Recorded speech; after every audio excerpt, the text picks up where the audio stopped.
Malaking ginhawa ang hatid ng surgical caravan ng pamahalaang panlalawigan ng Nueva Ecija sa mga pasyenteng kapos sa kakayahang pinansyal matapos silang mabigyan ng libreng operasyon sa Santo Domingo District Hospital. Ito ay bahagi ng patuloy na layunin ng Kapitolyo sa pamamagitan ng Provincial Health Office na ilapit ang serbisyong medikal sa mga mamamayan, partikular sa mga hindi agad nakakapagpagamot dahil sa kakulangan sa pera. Kabilang sa mga natulungan si Rodelio Alejo Jr. na matagal nang may bukol ngunit ngayon lamang naoperahan matapos mabalitaan ang libreng serbisyo. Ayon sa kanya, malaking ginhawa ang hindi na niya kailangang gumastos pa sa pribadong ospital. Maraming salamat Gob at nagkaroon kayo ng ganitong libreng operasyon.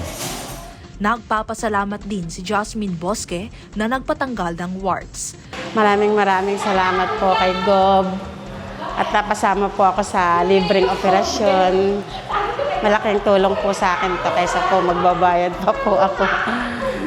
Thank you po. Maraming salamat po.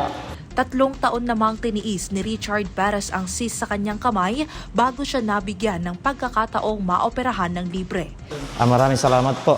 Natanggal po yung aking matagal na pong mahirap na pinagtitiisan po.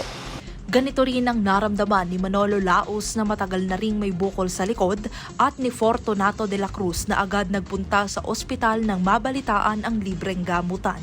Ako po ay nagpapasalamat sa ating Governor, Oy Umali, at sa lahat po ng staff dito sa Santo Domingo District Hospital at naalis ang aking bukol sa likod. Ako ay nagpapasalamat sa kanya at nagkaroon ng libreng operasyon dito sa bayan ng Santo Domingo, Nueva Ecija. Para sa mga benepisyaryo, hindi lamang operasyon ang ibinigay ng surgical caravan, kundi pag-asa at ginhawang matagal na nilang hinihintay. Kasama sina Jerome Tiquia at Ismael Supetran, ako po si Carmel Joy Miguel, nagbuulat.